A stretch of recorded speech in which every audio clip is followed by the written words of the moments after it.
Meus irmãos, vos convido a colocarem-se de pé. Vamos abrir as nossas Bíblias no livro do Apocalipse.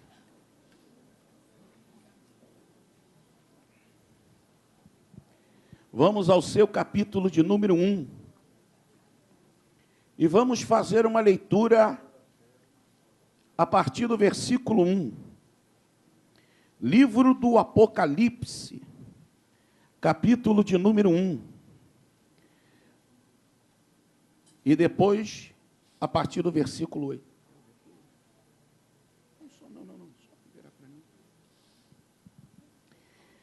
Apocalipse, capítulo de número 1, versículo de número 1. Acompanhe comigo a leitura na sua Bíblia. Se tiver, isso pode acontecer, não é comum no nosso meio. Mas se o irmão observar ao lado seu, um irmão sem o exemplar da Bíblia Sagrada, convide-o. Convide-o. Isso não é comum, volto a dizer, mas pode acontecer. E se acontece, estamos aqui para suprir essa carência. Convide com carinho o seu irmão e vamos todos ler a palavra do Senhor.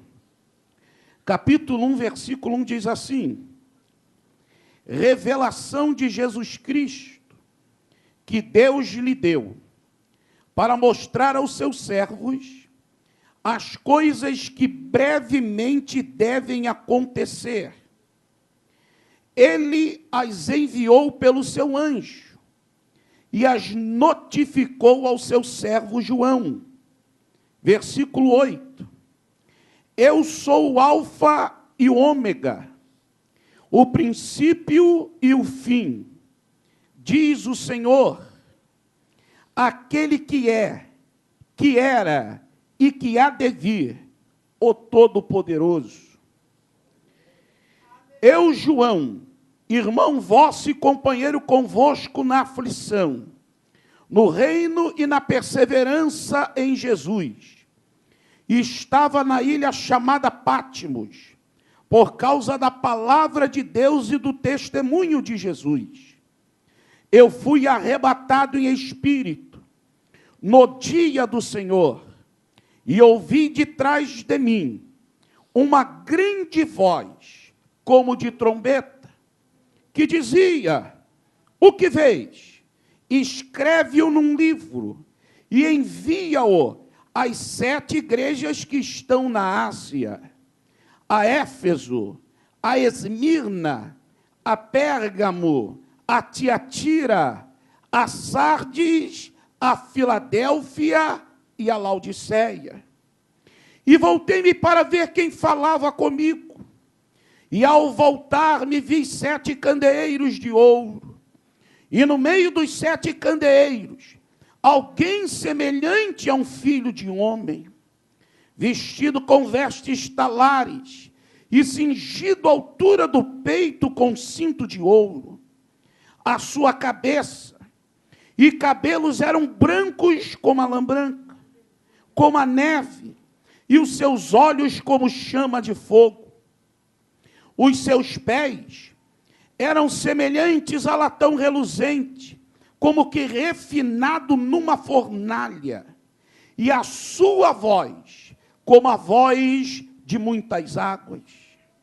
Tinha ele na mão direita 7 estrelas, e da sua boca saiu uma afiada espada de 2 gumes.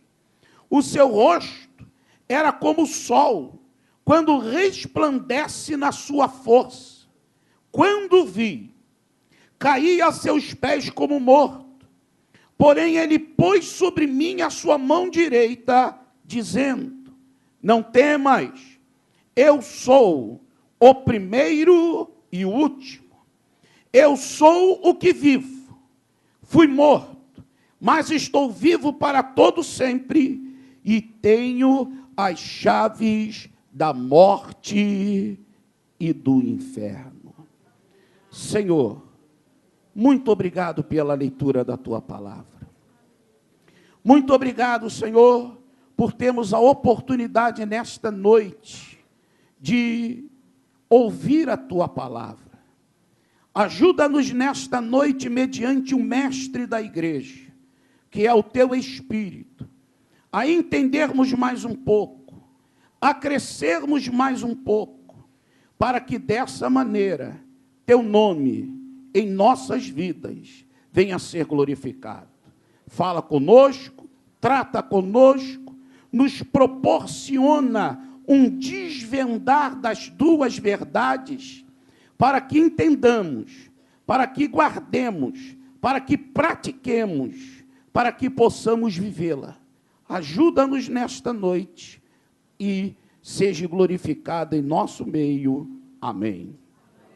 Queridos, podeis vos assentar. Meus irmãos, o Apocalipse, ou na verdade, o livro da revelação, Apocalipse, a última obra literária do Novo Testamento, que alguns estudiosos chegam a dizer que é escrito no ano 96, pelo último apóstolo ainda vivo, o apóstolo João. Esse primeiro século da era cristã foi um século muito marcante para o cristianismo. Afinal, no primeiro século da era cristã, o mestre nasce em Belém para cumprimento das profecias. Se desenvolve normalmente como todo homem se desenvolveu. Quase 30 anos, assim diz Lucas. O mestre é batizado e inicia o seu ministério. O ministério marcado com célebres pregações. Afinal, o maior pregador que já existiu e já pisou nesta terra. Um mestre divino e glorioso. Um homem que operou milagres maravilhosos. Mas, de tudo isso, o ápice do seu serviço foi quando ele foi à cruz do Calvário. E ali morreu por mim e morreu por você e por toda a humanidade. Jesus morre. Jesus é sepultado. No terceiro dia, bem de manhã, o mestre ressuscita. O mestre deixa as provas evidentes de sua ressurreição. Num período de 40 dias, aparece aos seus discípulos. Depois, ele faz a sua ascensão. Retorna para receber novamente a sua glória. Assentar-se no trono de Deus. E depois de alguns dias, envia o divino Consolador, o Espírito Santo. Atos 2, a igreja é erguida em um grande culto pentecostal. E dessa maneira, aquela igreja começa a ser destemida, poderosa, vitoriosa. A igreja começa logo ganhando quase 3.000 almas. Depois a Bíblia nos mostra milagre de um coxo. Depois a Bíblia vai falar de quase 5.000 almas se convertendo. E o texto sagrado vai nos falando que a palavra do Senhor prevalecia. Multiplicava-se o número dos discípulos. A igreja avança. Não somente no continente asiático, mas entra no continente europeu. Deus levanta missionários. Dentre esses, certamente, o maior da história da igreja, que é o apóstolo Paulo. Esse desbravador de fronteira, ganhador de almas. É nesse período que Deus levanta várias igrejas, várias lideranças. É nesse período que Deus inspira homens como Mateus, como Marcos, como Lucas, como João, como Paulo, como Tiago, como Judas. Homens inspirados que escreveram aquilo que denominamos como Novo Testamento. E dessa maneira, a igreja vai crescendo. Mas está se findando esse primeiro século, a era apostólica, o primeiro século da era cristã. Períodos difíceis a igreja já estava passando, mas iria passar muito mais. Ao finalizar esta era, pelo menos ficam evidentes 3 fatos.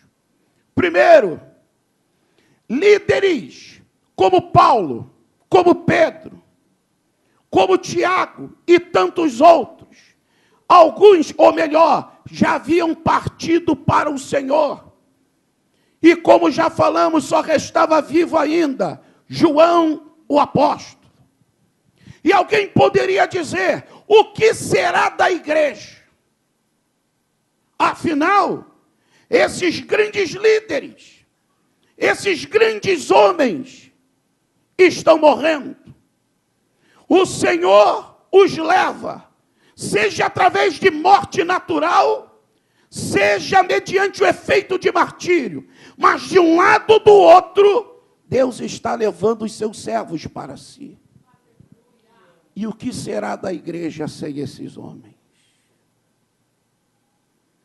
Levanta-se perseguição romana. Nero já havia desencadeado a primeira.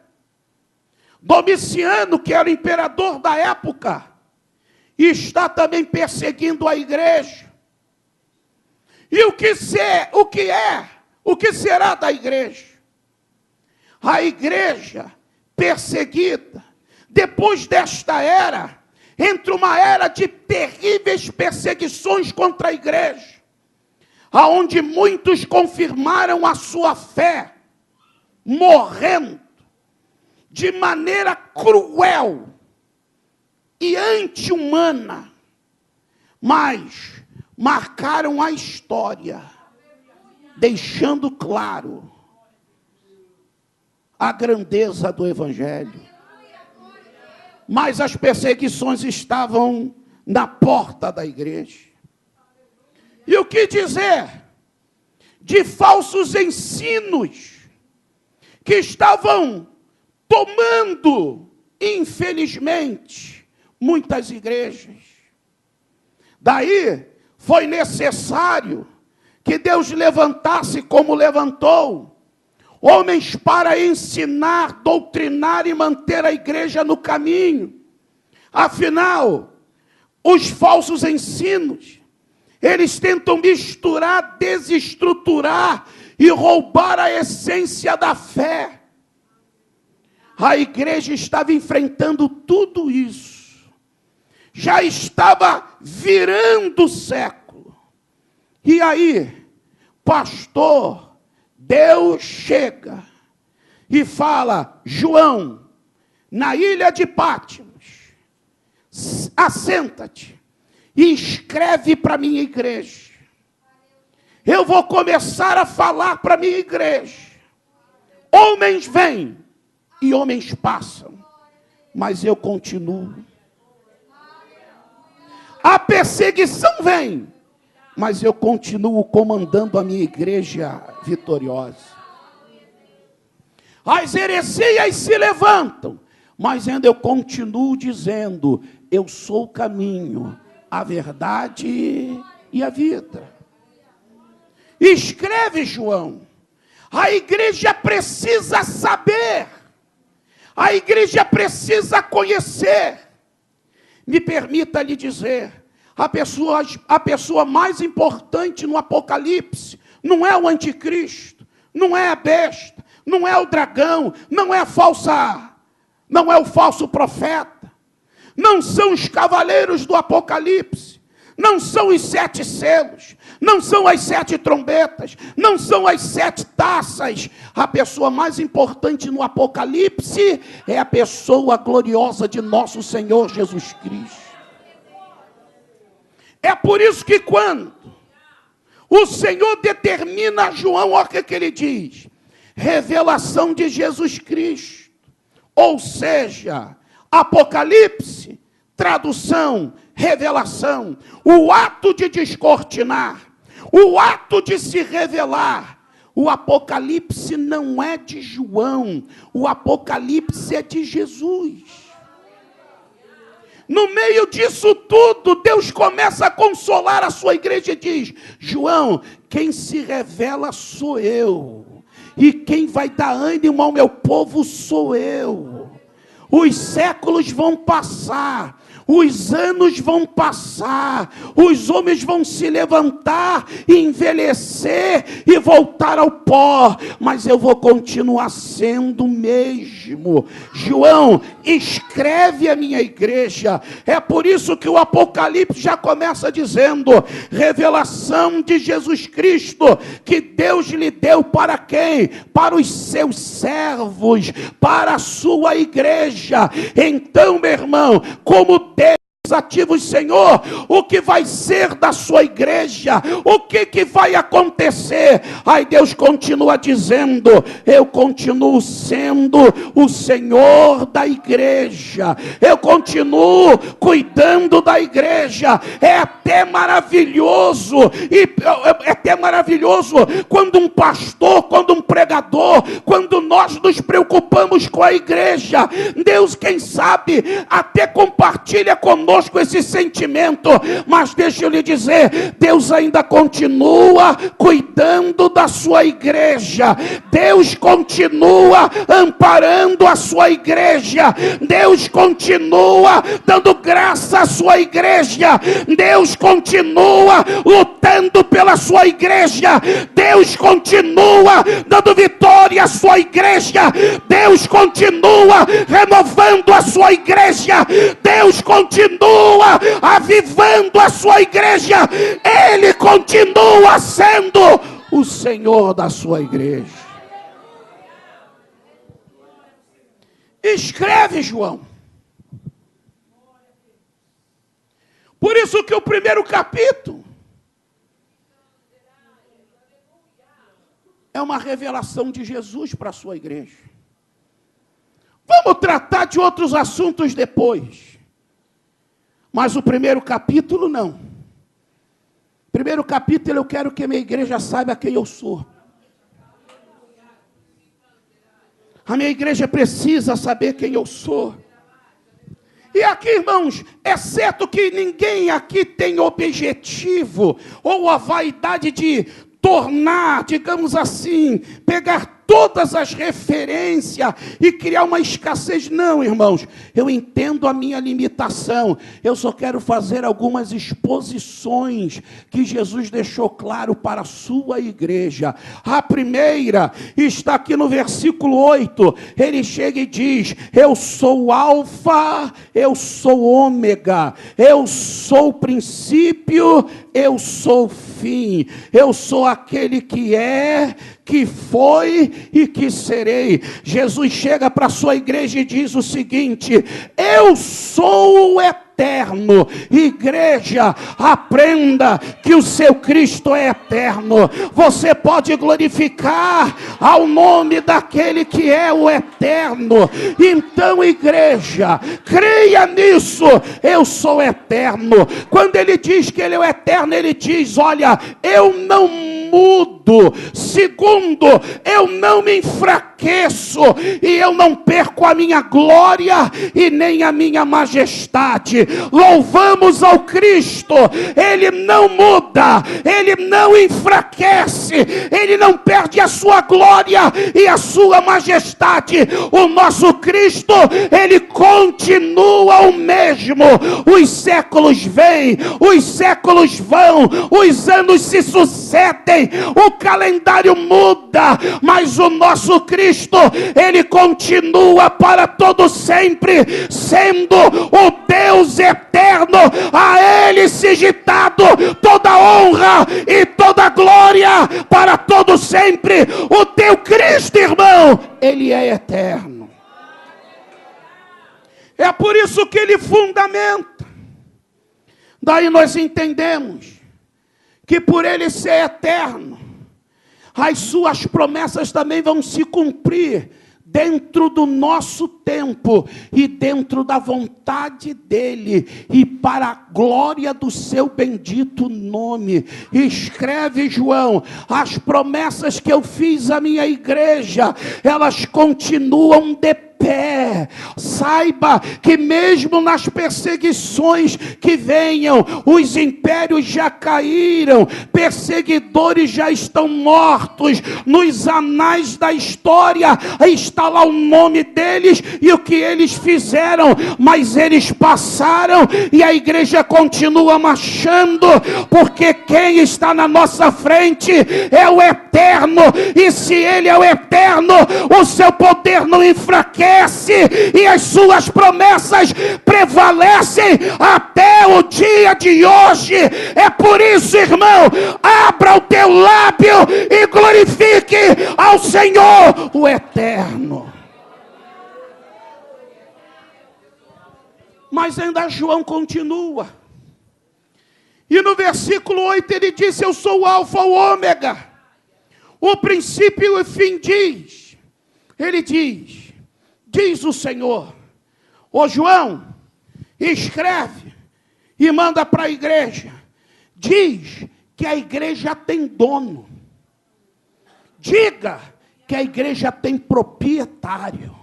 Senhor quer dizer dono, quer dizer proprietário. Dono e proprietário de escravo. Que coisa linda, né, irmãos? Todos nós aqui temos um dono. Todos nós aqui somos escravos de um dono chamado Senhor Jesus Cristo. Isso é já para quebrar a crista. Na igreja não tem profissional. Na igreja, meu irmão, não tem estrela. Se tem estrela, não é igreja. Se é profissional, aqui não é igreja. Mas aonde tem servo, ali tem igreja. E eu quero entender que aqui é uma igreja e aqui tem servo. E se você é servo, cujo Senhor está no céu, glorifica e exulte e adore o nome do Senhor. Entenda, Ele é o teu dono, Ele é o teu proprietário, é o dono e proprietário da Assembleia de Deus Filadélfia. Há 11 anos ele diz: eu sou o dono desta igreja. Louve e glorifique ao nome do teu Senhor. Eu sou o Senhor. Lá em Mateus 16, 18, texto tão conhecido nosso. E tu és Simão Bar-Jonas, e sobre esta pedra edificarei a minha igreja. E as portas do inferno não prevalecerão contra ela. Homem é bom para levantar parede. Homem é bom para fazer contrapiso e piso. Homem é bom para colocar laje. Homem é bom para escolher cores de parede.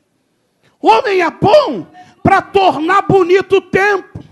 Mas aí, irmãos, é a obra que o homem faz.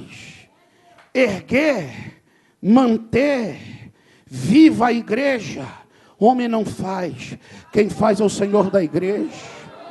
Edificarei a minha igreja. Quem vai erguer a minha igreja sou eu. Quem vai bancar a igreja sou eu. Quem vai manter a igreja sou eu. Quem vou fazer a igreja vitoriosa sou eu. Nós fazemos o que é possível na área física, mas todas as demais obras é feita pelo nosso Senhor e para a glória do nosso Senhor. Ele é o dono da igreja. E tu és Simão Bar-Jonas, e sobre esta pedra edificarei edificarei a minha igreja. Mas pastor, porque a igreja é de Cristo, a igreja é de Cristo porque Cristo veio por causa da igreja, a igreja é de Cristo porque Jesus amou a igreja é de Cristo porque Ele morreu pela igreja, a igreja é de Cristo porque Ele ressuscitou pela igreja, a igreja é de Cristo porque Ele cuida e traz provisão à sua igreja, a igreja é de Cristo porque Ele deixou uma promessa certa que um dia levaria para si, e nós louvamos ao Senhor. Jesus, Ele vem por causa de mim e vem por causa de você. Dá para você levantar as tuas mãos e glorificar o Senhor? Entendeu o que eu acabei de falar? Cristo vai vir por causa de você e por causa de mim. Ele só vai buscar aquele que é dele, e se você é dele, você vai com ele. Ele vai buscar a mim, vai buscar a você. Nós vamos morar no céu com ele. É ele que prometeu, nós somos dele. Ele é o Senhor da igreja. Escreve João, Apocalipse 1, versículo 5. E isto é da parte do Senhor Jesus Cristo, o príncipe dos reis da terra, o primogênito dentre os mortos, aquele que nos amou e no seu sangue nos comprou e nos lavou dos nossos pecados. A Ele seja honra e seja glória para todo sempre. Levanta-se um segundo coral em Apocalipse 5, e eles começam a louvar e dizem: digno és de desatar os 7 selos, porque com teu sangue compraste para Deus homens de toda tribo, de toda língua, de toda raça e de todas as nações, e para si os fizeste reino e reino sacerdotal, e eles reinarão eternamente contigo. Você pode glorificar a Deus. O sangue nos comprou, o sangue nos lavou e o sangue nos fez sacerdote. Você hoje pode adorar a Deus, pode glorificar a Deus, pode entrar na intimidade de Deus, pode ver a glória de Deus, pode exaltar a Deus. Abra o teu lábio e glorifica o nome do teu Deus. Eu sou o Senhor da igreja. Mas Senhor não é só dono e proprietário de escravo. Senhor quer dizer autoridade suprema. Sabe o que Deus está querendo dizer? Eu sou o último nível de autoridade da igreja. Existem vários níveis escalonados de autoridade, mas a autoridade suprema da igreja está lá em cima. Deus colocou uma autoridade aqui, o pastor Roberto Inácio. Mas acima do pastor Roberto Inácio está o pastor do pastor Roberto Inácio. E o pastor nosso, que é o Senhor, Ele é autoridade suprema. É Ele que vê, é Ele que cuida, é Ele que protege, é Ele que intervém. Quando a gente fala que não vai dar, Ele fala: pode ir, que eu vou deixar acontecer. Glorificado seja o nome do Senhor. João escreve: a igreja tem Senhor. Os apóstolos vieram, foram usados, mas eles já passaram. Vou continuar levantando homens e mulheres, mas eles vão passar. Mas o Senhor da igreja continuará sendo o mesmo, dono e proprietário dela, e também a referência máxima da igreja. Glorificado seja o nome do Senhor para sempre. Mas ainda Jesus continua, e no versículo 12 e 13, o texto nos diz o seguinte: que João, ele ouve uma voz poderosa como de trombeta. E quando ele se ajeita para ver, a Bíblia diz que primeiramente ele viu o quê? Ele viu a igreja. Interessante, irmãos. Isso mostra o quê? Que todo aquele que quer ver Jesus, ele primeiramente vê a igreja. A igreja é a referência da revelação de Deus nessa terra. Ou seja, você quer ver Jesus? Você tem que ir à igreja. Você quer ter conhecimento de Jesus? Você tem que ir à igreja. Com todo respeito, não é ficando em casa, não indo a outros lugares, que eu vou ver a Deus. É na igreja. Ele virou para ver, e ele viu 7 castiçais primeiro, ele viu as 7 igrejas. Você quer ver Jesus? Quer ouvir Jesus? Quer ver Jesus operando? Quer ter revelação de Jesus? Vem para a igreja. Você veio para cá hoje, porque aqui está Jesus Cristo. E é aqui que Ele fala, é aqui que Ele age, e é aqui que Ele se revela. Glorificado seja o nome dEle para todo sempre. Mas observe, Ele se vira. E olha aqui que o texto diz. No meio dos 7 castiçais, eu vi um como filho do homem, vestido de vestes talares. Sabe o que você aprende aqui? Uma terceira lição. Ô João, escreve aí para a igreja. Escreve e deixa gravado na mente de todos. O destaque da igreja sou eu. Quem é importante sou eu. Está no meio é lugar de destaque. Está no meio é local de ascensão. Está no meio é atrair atenção. Escreve João, quem é o destaque da igreja sou eu. Não é homem não, não é mulher, não é pregador, não é missionário, não é pregador, não é cantor, não é grupo. Destaque na igreja sou eu que tenho que estar no meio da igreja. O povo tem que vir na igreja por causa de mim, não é por causa de quem vai pregar, de quem vai cantar, de quem vai louvar. O povo tem que vir, é por causa de mim, e é para me adorar. Escreve aí, João.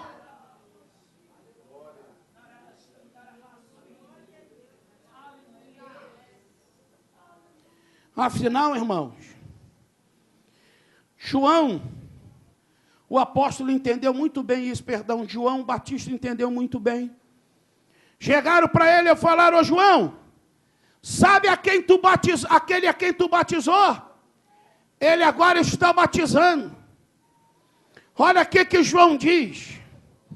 Eu me alegro em ver este dia. Eu sou o paraninfo. Eu sou o amigo do noivo. Ele disse: Jesus é o noivo, eu sou o amigo. O que o amigo fazia? Todo o trabalho pesado era do amigo. Eu estou aqui para preparar tudo, mas eu não vou querer aparecer. Eu preparo tudo para ele aparecer. João tinha tanto a ideia disso, ele diz: eu vos batizo com água para arrependimento, mas vai vir um após mim, ele é antes de mim, e ele é sobre mim, ele vos batizará com o Espírito e com fogo. Aí ele disse: nem eu sou digno de desatar as alpargas. Ele está querendo dizer, o que era desatar ou desatar as alpargas? Era o trabalho do nível mais inferior de escravo, ou seja, o menor escravo, o escravo que estava no limite mais baixo de serviço, era aquele que quando alguém entrava na casa, ele ia lá e tirava a sandália e disse: eu sou um servo tão baixo que nem eu tenho essa autoridade, e eu não quero esse privilégio de tirar as sandálias do seu pé. Glorifica ao nome do Senhor. Irmão, é um privilégio estar aqui nesta noite, é um privilégio fazer parte desta igreja, é um privilégio estar aqui usando os instrumentos, é um privilégio ter dirigido o culto, é um privilégio ter louvado ao nome do Senhor, é um privilégio pregar a a palavra do Senhor, mas saiba disso, quem é importante é Ele, quem é digno do louvor é Ele, quem é digno da glória é Ele. Então levanta a tua mão e glorifica ao nome do teu Senhor. Aí sabe o que João chegou e disse? É necessário que ele cresça e que eu diminua. Eu não quero sintetizar o evangelho porque não dá. Mas agora tem alguns versículos que poderiam sintetizar o evangelho. E um é esse. É necessário que eu diminua. Eu posso desaparecer.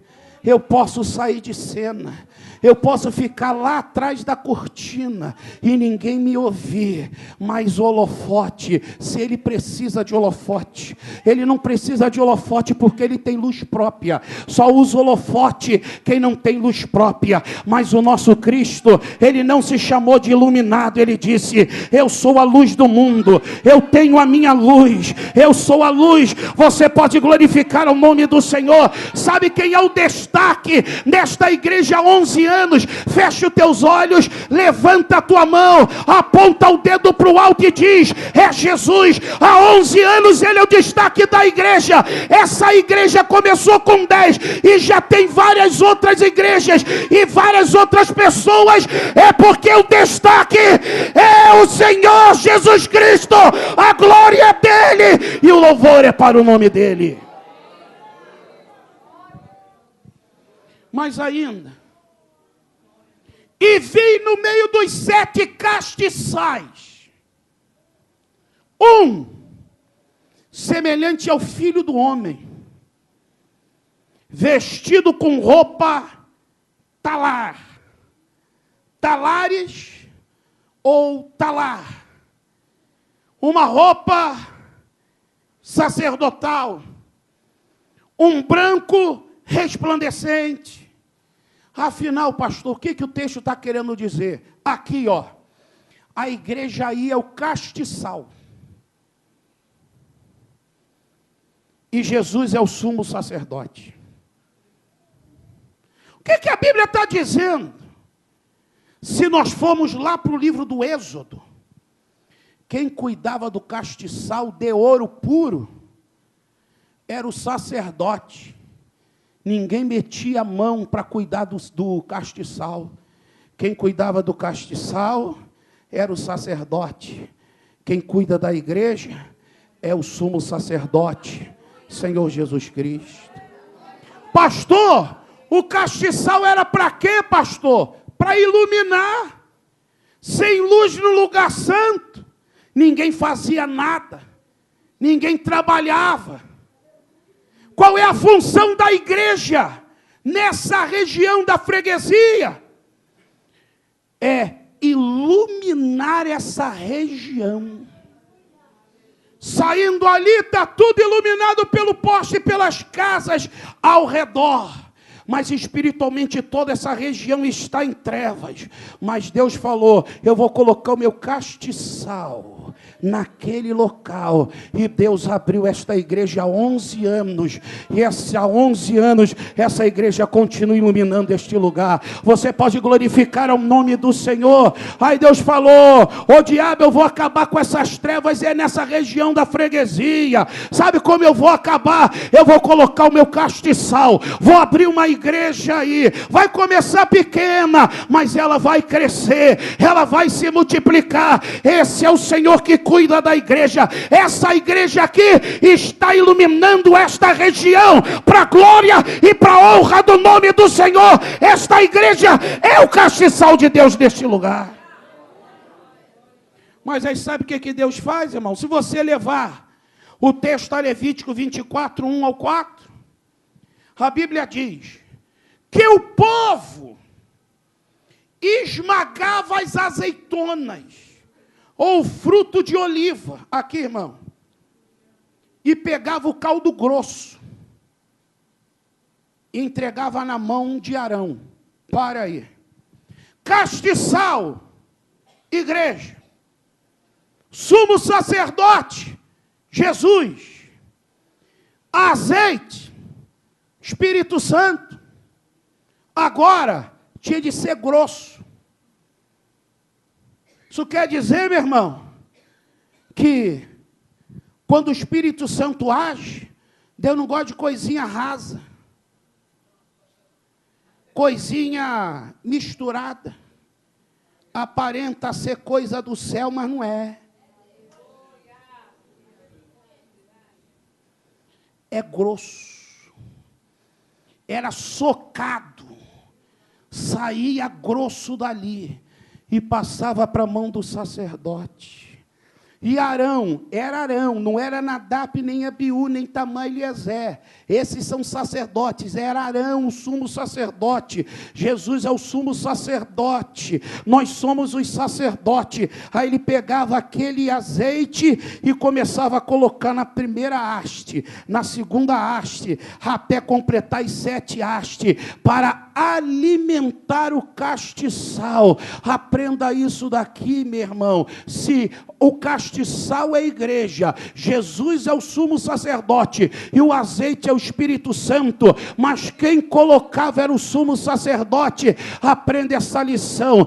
Quem mantém a igreja acesa neste lugar é o Senhor Jesus Cristo, usando o azeite que é o Espírito Santo. Você pode glorificar e você pode exaltar ao nome do Senhor. Deixa eu também te dizer logo aqui para o irmão, já dá mais um glória mais alto, meu irmão. Quem aviva a igreja não é avivalista, não é pregador, não é pregadora, não é missionário, nem missionária, nem pastor. Não, meu irmão, quem aviva a igreja é o Senhor da igreja. O azeite vinha para a mão de Arão e Arão derramava sobre o castiçal. O azeite vem para a mão de Jesus e Jesus fala: está pronto, igreja? Então toma azeite, toma azeite, toma azeite. Quantos querem receber este azeite nesta noite? É Ele que manda azeite sobre a igreja. Já leu Abacuque 3:2? Ouvi a tua palavra e temi. Olha aqui que Abacuque fala: aviva, ó Senhor. Abacuque está falando: eu sou apenas profeta, mas eu não sou o dono da obra. Se o Senhor não dá palavra, não tem profeta. Quem faz é o Senhor. Aviva, ó Senhor. Você pode fechar os teus olhos nesta noite e, como sacerdote, direto a Ele falar: Deus, manda avivamento sobre a minha vida. Senhor, manda óleo agora sobre a minha vida. Cada um de nós aqui somos uma haste. Nós não somos o castiçal. O castiçal é a igreja completa. Mas eu sou uma haste nesta noite. E agora o azeite está na mão do sumo sacerdote. Está pedindo azeite? Aí você está pedindo azeite? Então prepara, que ele vai começar a derramar na tua haste, e aí o óleo vai descer, e você vai glorificar o nome dele. Ele está aqui nesta noite, é Ele que cuida da igreja. Louvado seja o nome dele para todo sempre. Mas João escreve, capítulo 1:15 do Apocalipse diz que os seus pés eram como latão reluzente. Pastor, esse pé como de latão reluzente é para quê? 2:1 do Apocalipse.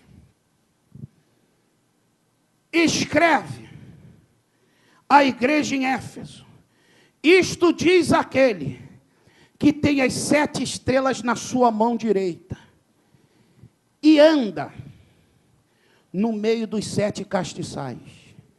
Que coisa linda, né, irmão? Jesus está no meio da igreja. Só que ele não fica paradão, estagnado. Ele anda. Ele anda. Ele se movimenta na igreja. Não é anjo que se movimenta, não. E nem Homem tem que se movimentar na igreja.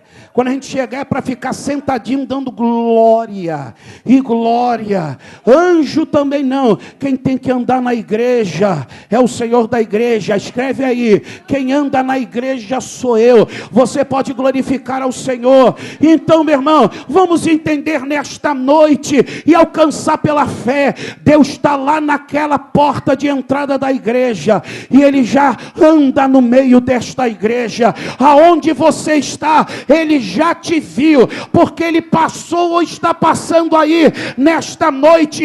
E Ele anda para quê, pastor? Ele anda para salvar, Ele anda para libertar, Ele anda para curar, Ele anda para renovar. Você crê nisso nesta noite?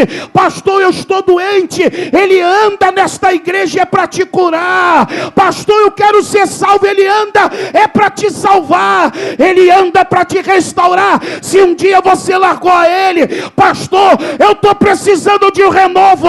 Ele está chegando aí, meu irmão, com vasilha de azeite para renovar você nesta noite. Ele anda, Ele se movimenta nesta noite.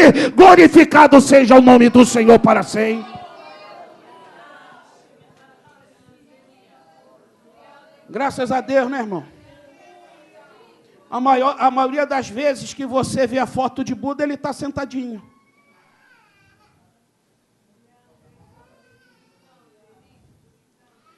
Por várias vezes no Evangelho, nós temos o Cristo andando para lá, andando para cá, andando para lá e andando para cá. E Ele está aqui nesta noite realizando. Louvado seja o nome dEle. Agora, irmãos, quando nós lemos na Bíblia, lá no versículo 14 do 1, a Bíblia diz que os seus olhos são como o quê? Chama de fogo. Pastor, o que está se dizendo aí? Nada foge ao seu olhar. Não tem um ser nesse mundo que Ele não veja. E não tem uma ação que eu e você não façamos que Ele não veja. Não existe um pensamento, sentimento, desejo que Ele não veja. Então Ele está olhando para cá agora. Ele está te vendo e Ele está me vendo. Sabe o que isso tem que criar em mim, irmão? Um santo temor. Eu estou na presença daquele que Deus não é curioso. Ele não é curioso. Ele não é fofoqueiro. Mas Ele vê tudo. Ele vê tudo. Quando você botar aquele teu pezinho ali naquela porta, guarda o teu pé quando pisares na casa do teu Deus. Essa casa aqui, meu irmão, é a casa do santo, aonde o santo habita, para os santos, no qual o Espírito Santo habita, e aonde nós louvamos e glorificamos aqui ao nome do Senhor. Os olhos dele estão direcionados para este lugar. As 7 igrejas na Ásia. Ele diz algo interessante. Conheço. Interessante que essa palavra conheço, do grego oita, significa basicamente conhecimento adquirido pela experiência. Envolvimento pessoal. Sabe o que Jesus está querendo dizer? Eu conheço. Não é porque eu ouvi falar. Eu conheço, não é porque eu mando um anjo lá, e o anjo chega aqui em cima e fala, ó Senhor, é isso, isso, isso. Ele diz, eu conheço, porque eu me envolvo pessoalmente com a minha igreja. Eu não sou um rei que fico só no trono, mas a minha presença pode ser sentida na igreja. Eu me envolvo com a igreja. E tem tanta gente que precisa entender isso. Igreja não é local para a gente frequentar, é lugar para a gente se envolver. Igreja não é para a gente frequentar. Pastor, hoje deu. Queridão, deu ou não deu, você vem. Deu ou não deu, você vem se envolver. Você vem orar. Você vem jejuar. Você vem sofrer com teus irmãos. Você vem contribuir com teus irmãos. Porque a vitória da igreja não é da igreja, é tua. Porque você é a igreja e todo mundo glorifica, exalta e bendiz ao nome do Senhor. Você não pode se julgar um estranho no ninho, porque aqui não é lugar para estranho nem ninho. Aqui é a casa de Deus, onde a família de Deus está, e você é filho de Deus, então você faz parte disso. Então adore e glorifique o nome do Senhor. Eu conheço, olha só, assim que igrejas o Senhor chega e diz: conheço as suas obras, hein? Eu sei que vocês fazem. E eu sei a motivação da obra de vocês. Que isso, irmão? Você faz por causa de quê? Olha só, já viu Éfeso? Você sabia que eu posso fazer uma obra e não amar o Senhor da obra? Pastor, o senhor agora é herege. Só que eu estou com a Bíblia, irmão. Chega em Efésios 2. Conheço as tuas obras, o teu serviço. Você coloca em prova aqueles que dizem ser apóstolo, não são. Deus queria dizer: eu conheço o seu esforço. Eu sei que vocês chegam até ao nível da estresse, do esforço físico, do esgotamento para fazer alguma coisa. Mas olha o que o Senhor diz: tenho, porém, contra ti, que esqueceste a minha primeira caridade. Sabe o que o Senhor está querendo dizer? Vocês trabalham muito, mas vocês não estão fazendo pela motivação certa. Está faltando amor. Então não é fazer a obra, é fazer motivado pelo sentimento certo. Aquele que faz pelo sentimento certo, ele vibra. Aquele que vai pelo sentimento certo, ele toma até no crânio, mas ele não para de fazer. Ele é perseguido, mas ele não para de fazer. O povo cai em cima dele de língua afiada, e ele continua fazendo. Sabe por quê? Porque ele faz porque ele ama. Ele não faz porque quer aparecer. Ele não faz porque é vaidade. Ele faz porque ele ama. Ele ama. Eu conheço as suas obras.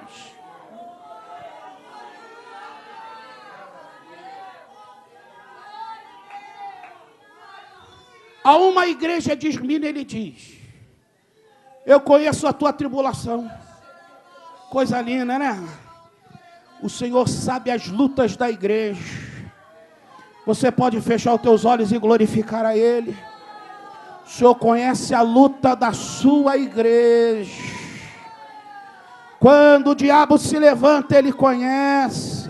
Quando se faz leis contra a igreja, ele conhece. Quando se levanta heresia contra a igreja, ele conhece. Quando tem gente aí querendo até fechar a igreja, ele conhece. Ele diz: igreja de Esmirna, eu conheço a sua tribulação. Eu sei que vocês têm passado.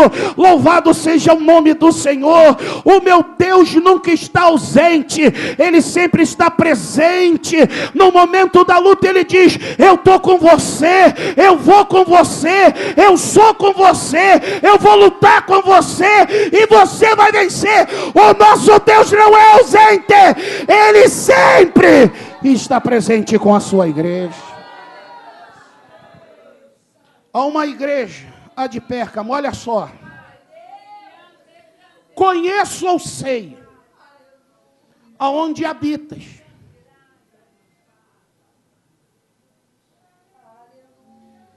E aonde tem um trono de Satanás.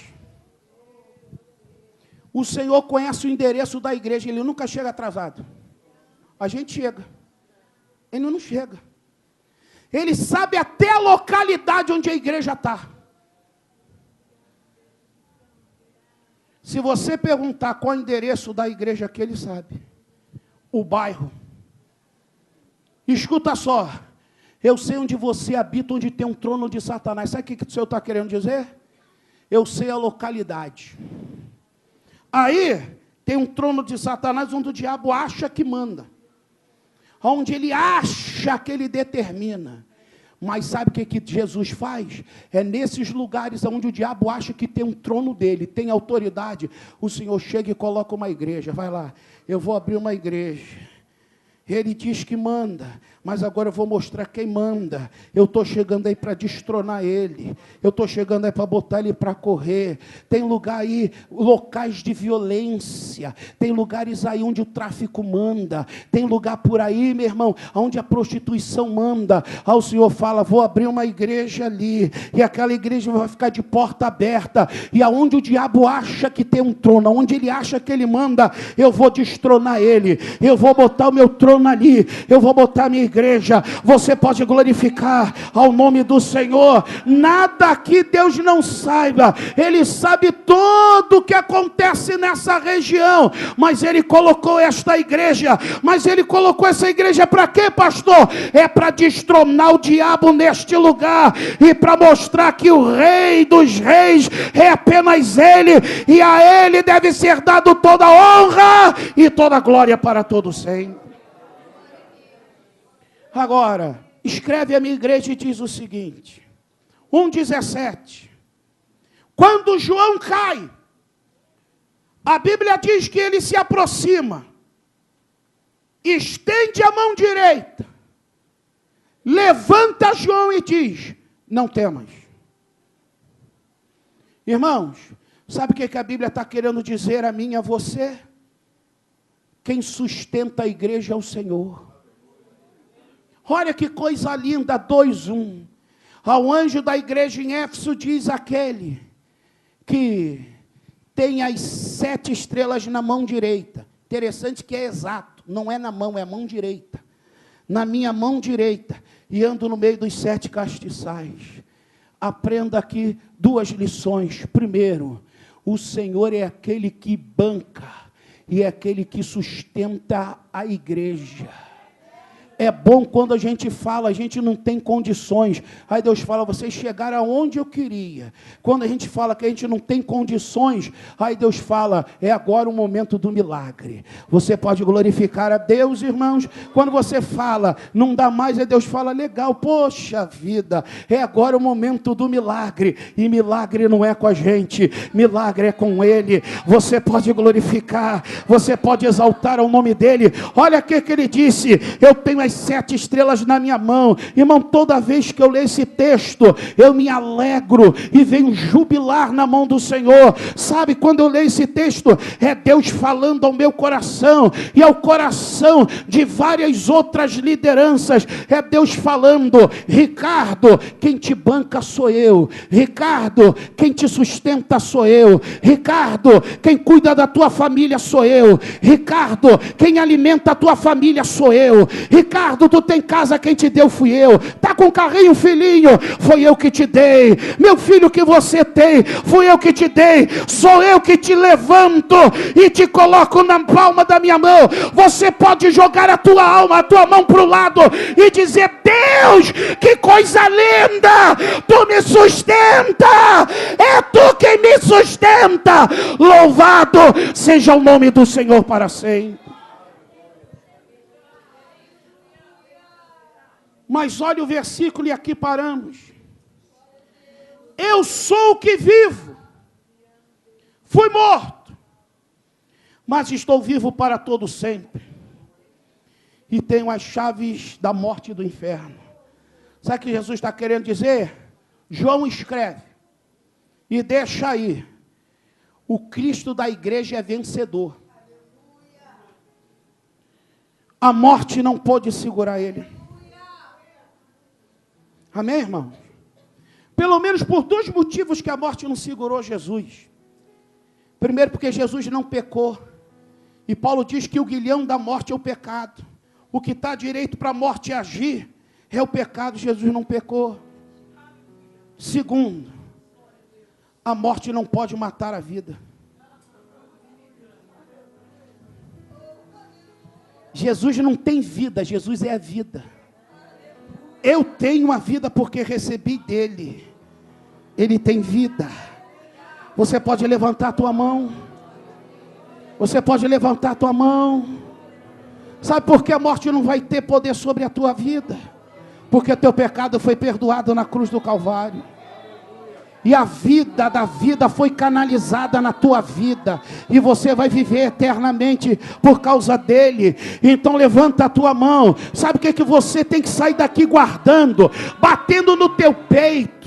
Vai para a tua casa. Eu não sei se você deixou luta, deixou problema. Eu não sei se a segunda-feira está te reservado luta. Mas eu sei de uma coisa. Vai para a tua casa escutando: o teu Cristo é vencedor. O teu Cristo é vencedor. O teu Cristo é vencedor. Olha o que ele disse: eu sou o que vivo, fui morto, mas estou vivo para todo sempre, e tenho as chaves da morte e do inferno. Eu sou o vencedor. Apocalipse 5. João chega ao céu. E aí ele tem uma visão, aparece um rolo lacrado com 7 selos. Aí ele olha, e a Bíblia diz que ninguém no céu e debaixo, ninguém no céu, na terra ou debaixo da terra poderia quebrar os seus 7 selos. João começou a chorar. Enquanto ele chorava, chegou um dos 24 anciões, fez daqui, ó, no ombro dele: não chores. Olha, o leão. Observaram? Às vezes você está chorando porque o teu foco só está na luta, só está na adversidade. Muda o foco. Tira o olho de sobre a luta, sobre o problema, sobre a enfermidade. Tire o teu olho sobre a crise. O Brasil está em crise. Tira o olho de sobre isso. Ele falou: filho, olha, para de olhar para a circunstância aqui, olha para o leão da tribo de Judá, a raiz de Davi, aquele que venceu e vai desatar os 7 selos. Você pode levantar as tuas mãos para o alto, meu irmão. Foca a tua visão em Cristo. Fecha os teus olhos aí e tenha isto em mente: Jesus é o teu leão, é o leão da tribo de Judá. Ele é a raiz de Davi e é ele quem venceu. Louve, adore e glorifique ao nome do Senhor teu Deus. Tenha essa visão na tua vida. Vença, vença para a glória e para a honra do nome do Senhor. O teu Cristo é eterno. Ele é o Senhor da igreja. Ele é o destaque da igreja. Ele cuida da igreja. Ele é o que dá vitória à igreja. Então louve e glorifica. Exulte ao nome do Senhor. Abra o teu lábio e glorifica ao nome do teu Senhor. Grande é o nosso Deus, maravilhoso Cristo da igreja.